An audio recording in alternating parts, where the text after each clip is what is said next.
Chapter की शुरुआत में हम देखते हैं कि गन कहता है कि बताओ चार्ल्स किसे मारना है, जिसे सुनकर शामन कहता है कि ओ आई गो, मैं तो डर गया, ये बच्चा हमें मारेगा।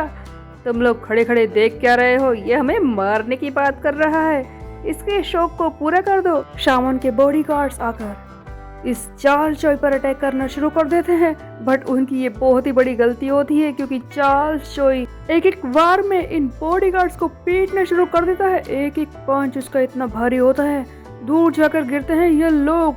तभी इनमें से एक चिल्लाता है कि क्या बात है, एक ओल्ड मैन इतना स्ट्रॉन्ग, ऐसा हो सकता है? तभी वो ध्यान देता है कि ये नॉर्मल गाय नहीं है, ध्यान से देखो इसके फेस को, ये तो गैप्रियोन किम की फीस्ट गैंग का मेंबर एलाइट है 0 जनरेशन से। क्या ये लोग अभी भी जिंदा है? ऐसा हो सकता है? तभी सभी लोग चिल्लाने लगते हैं कि अब हम क्या करें, ये बूढ़ा तो काफी ज्यादा स्ट्रॉन्ग है, अगर इसे नहीं पीट सकते तो एक काम करो, पीछे देखो, उस लड़की को ही हम पीट देते हैं। ये गन की बात कर रहे थे, गन पर हमला करना और भी बड़ी गलती थी। गन एक एक करके दूसरी तरफ बॉडीगार्ड्स को कुचल रहा होता है, वो तो इनकी और भी बुरी हालत कर देता है। तभी शामन के बॉडीगार्ड्स में से एक कोजिमा हिरोयकी चिल्लाता है कि क्या मेरी आंखों को गलत दिखाई दे रहा है? इस लड़के के अंदर मुझे यामाजाकी क्लैन के स्ट्रॉन्गेस्ट हेड दिखाई क्यों दे रहे हैं? तो क्या ये सच है? तब हिरोयकी आगे कहता है कि मैंने देख लिया है कि तुम्हारे अंदर उनकी झलक है। वैसे काफी दिन हो गए जब हमने आपको सिखाया था यंग मास्टर। गाइस, जैसा कि सब जानते हैं कि गन यामाजाकी क्लैन के हेड का ही बेटा है, इसीलिए यामाजाकी क्रू के मेंबर्स उसे पहचान तो लेंगे ही। हिरोयकी बहुत ही जोरदार थ्रो करता है गन पर। यह हिट लेने के बाद गन कहता है कि बिल्कुल सिमिलर थ्रो, ऐसा लगता है कि तुम कोजिमा हिरोयकी हो, लेकिन तुमने क्या कहा कि मैं पहले से ज्यादा स्ट्रॉन्गर हो चुका हूँ? कहीं तुम ये कहने की कोशिश तो नहीं कर रहे कि तुम मुझसे स्ट्रॉन्गर थे? उधर कोजिमा ब्रदर में से दूसरा सिगोएगी कोजिमा जाकर चार्ल्स चॉय पर अटैक करता है और कहता है कि बताओ मुझे, हमारी यंग मास्टर तुम्हारे साथ क्या कर रहे हैं चार्ल्स? जिस पर चार्ल्स कहता है कि ये बात बताना क्या इस वक्त जरूरी है? चलो अब हम देख ही लेते हैं कि हम दोनों की स्किल्स है क्या। आखिरकार मैं भी तो देखूं कि यामाजाकी क्लैन के लोग कर क्या सकते हैं। सो बेसिकली यहाँ पर एक तरफ चार्ल्स वर्सेस सिगोएगी कोजिमा और दूसरी तरफ गन वर्सेस हिरोयकी कोजिमा लड़ने वाले थे। उसके बाद हम देखते हैं एक और सीन जहाँ पर विंजिन माउंटेन पर बैठा होता है, उसके हाथ में एक हेयर टाई है जिससे कि बालों को बांधा जाता है। तभी पीछे से सियोंगजी आता है और कहता है कि विंजिन तुम यहाँ पर क्या कर रहे हो? इस पर विंजिन कहता है कि मैं किसी को कर्ज कर रहा हूँ। तब सियोंगजी कहता है कि क्या श्राप दे रहे हो, बुरा कह रहे हो, लेकिन किसे? जिस पर विंजिन बताता है कि मैं अपनी मोम के बारे में बुरा कह रहा हूँ, वो मुझे छोड़कर चली गई, वो मर गई, उन्हें अच्छी तरह से पता था कि उनके मरने के बाद मेरी जिंदगी क्या हो जाएगी, वो बस मेरे पास यही एक चीज छोड़कर गई है, एक हेयर टाई। जब भी मैं इसे देखता हूँ मैं उन्हें कर्ज करता हूँ, मैं चाहता हूँ कि वो नर्क में जाकर दोबारा से मरे क्योंकि उन्होंने मुझे यहाँ पर नर्क भुगतने के लिए छोड़ दिया। ये सुनकर सियोंगजी कहता है कि तुम ऐसा क्यों कर रहे हो, ये गलत है, वो तुम्हारी फैमिली है। जिस पर विंजिन कहता है कि क्या फैमिली? तुम्हें पता भी है फैमिली के बारे में? क्या तुम्हारे पास फैमिली है? तब सियोंगजी कहता है कि मेरे पास फैमिली नहीं है, लेकिन मेरे पास दोस्त हैं और वो मेरे लिए काफी कुछ कर सकते हैं। जिस पर विंजिन कहते हैं कि क्या हमारे अलावा भी तुम्हारे पास दोस्त हैं? तभी सीन शिफ्ट हो जाता है जहाँ पर हम देखते हैं कि एक तरफ दोनों कोजिमा ब्रदर और दूसरी तरफ गन एंड चार्ल्स लड़ाई करने के लिए खड़े थे। शामन इनके बारे में सोच रहा था कि ये दोनों कोजिमा ब्रदर इन दोनों के सामने खड़े हैं, बट मुझे ऐसा लगता है कि शायद ये सही मैच नहीं होगा, एक न एक तो ऐसा ही है जो हार जाएगा। अब मुझे क्या करना चाहिए? वैसे तो मेरे ये दोनों बॉडीगार्ड्स ये कमाल के हैं, इन्हें अभी तक कोई मैच नहीं मिला है, लेकिन यहाँ पर जिनसे लड़ाई हो रही है वो भी कुछ कम नहीं है। जनरेशन 0 चार्ल्स जो कि कोजिमा सिगोएगी से लड़ाई कर रहा है, वो कहता है कि क्या बात है, मुझे यकीन हो गया कि तू ही वो टीचर है जिसने मेरे स्टूडेंट गन को सिखाया होगा उसका वो मार्शल आर्ट। कूड़ो, तू आखिरकार इस लायक है, सही है तेरा नाम सिगोएगी कोजिमा द आयरन वॉल। ये देखकर शामन सोच रहा है कि एक तरफ सिगोएगी है जो कुछ देर तक इस चीज को संभाल लेगा। आखिरकार मेरे यक्षास किसी से कम नहीं है। इनके अंदर एक अलग ही बात है, इनके स्किल कमाल के हैं। बट दूसरी तरफ ये लड़का, ये तो कुछ और ही है। ऐसा मैंने सोचा ही नहीं था कि इस तरह का कोई फाइटर हो सकता है जो मेरे यक्षराज के खिलाफ इतने खतरनाक तरीके से लड़े। आखिरकार कौन है जिसके अंदर इतनी ताकत है, किसके स्किल सही है, किसका खून इस बच्चे की रगों में दौड़ रहा है। ये गन की बात कर रहा था जो वाइल्ड होकर लड़ाई कर रहा है। ये मेरे दोनों वही बॉडीगार्ड्स हैं जिन लोगों को लोग भूतों की कहानी जैसा समझते हैं, जो बहुत ही ज्यादा खतरनाक होते हैं। लेकिन आज इन्हें हार्ड टाइम मिल रहा है, ये पिट रहे हैं और मैं जानता हूँ कि ये अपनी आखिरी सांस तक लड़ाई करेंगे मुझे बचाने के लिए। लेकिन इससे फायदा ही क्या है? अगर ये चार्ल्स और इस बच्चे से जीत भी गए तब भी इन्हें बहुत ही ज्यादा इंजरी हो जाएगी। उस कंडीशन में ये किसी काम के नहीं रहेंगे। क्या इसमें किसी का भी फायदा है? तो अब मैं क्या करूँ? मुझे कुछ तो सोचना ही होगा। क्या मैं इस फाइट को रोक दूँ? हाँ, मुझे ऐसा ही करना होगा क्योंकि चार्ल्स को भी इस फाइट में कुछ मिलने वाला नहीं है। मुझे इसे रोकना ही होगा। तब शामन कहता है कि चार्ल्स, तुम्हें नहीं लगता कि ये सारी चीजें करते करते रात हो जाएगी? क्या तुम इस फाइट को खत्म करना नहीं चाहते? देखो, इस वक्त जो मेरे हाथ में है वो ओरिजिनल डॉक्यूमेंट की एक कॉपी है बस। तब चार्ल्स कहता है कि मैं अच्छी तरह से जानता था कि तू क्या कर सकता है।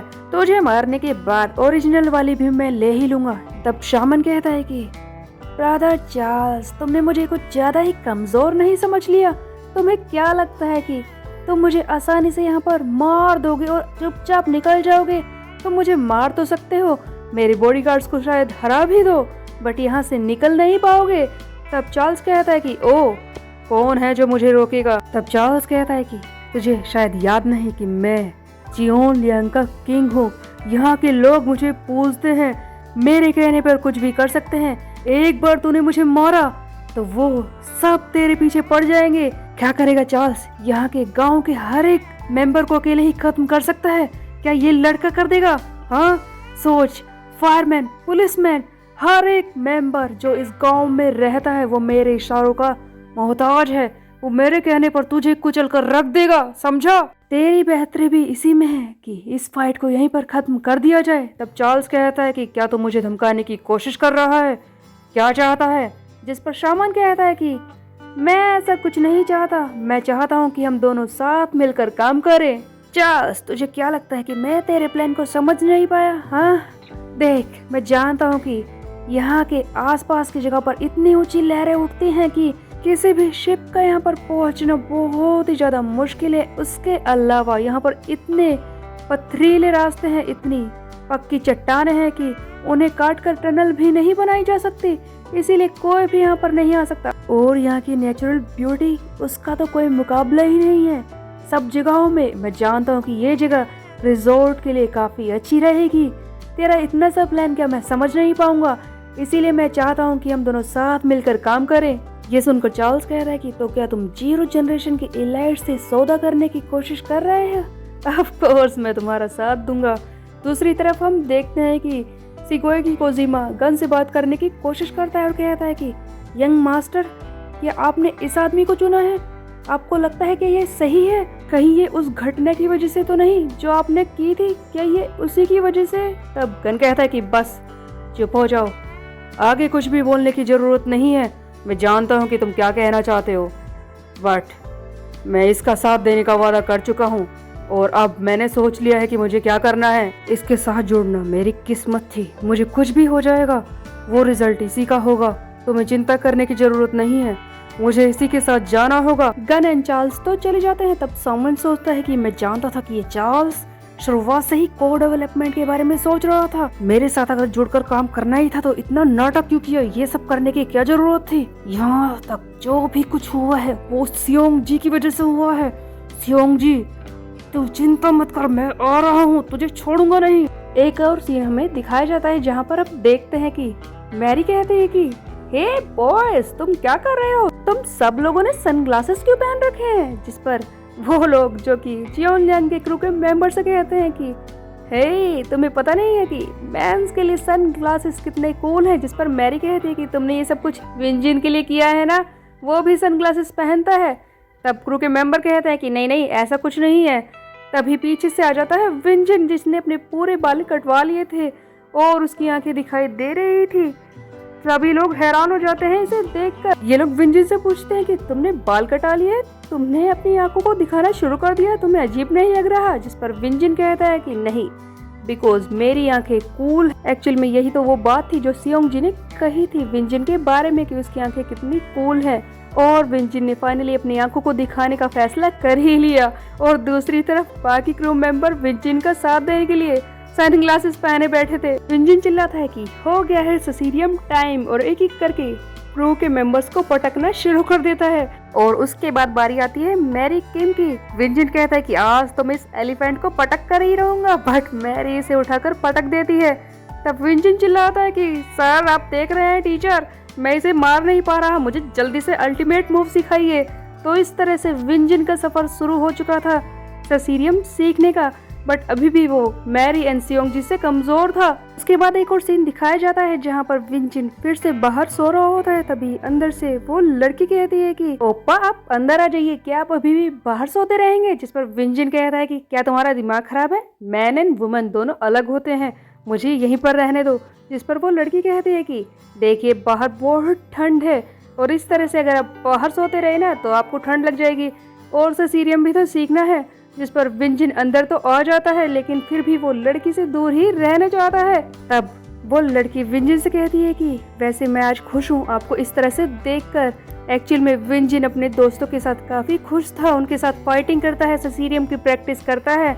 विंजिन सोच रहा है कि जब मेरी मॉम मर गई थी तो मुझे ऐसा लगा था कि मेरी जिंदगी खत्म हुई, लेकिन उनके जाने के बाद ही तो मैं अपने दोस्तों से मिला। आखिरकार मैं कितना लकी था, वो मेरे साथ रह रही थी, उन्होंने मेरी बस जिंदगी ही खराब की है।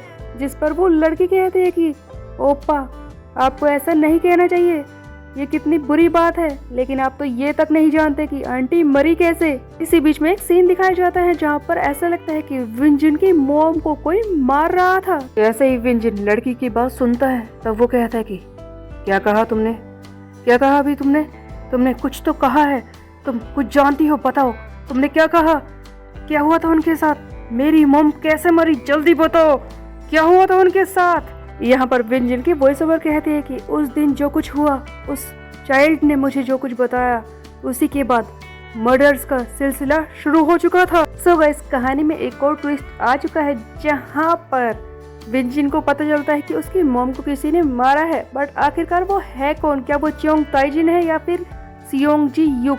क्योंकि खुद सियोंग जी युक को भी तो विंजिन ने ही मारा था। खैर जो भी हो, ये तो हमें नेक्स्ट चैप्टर में ही पता चलेगा। तब तक के लिए मेरे चैनल को सब्सक्राइब कर ले, बेल के आइकन को कर दे प्रेस। तो मिलते हैं, बाय बाय गाइस।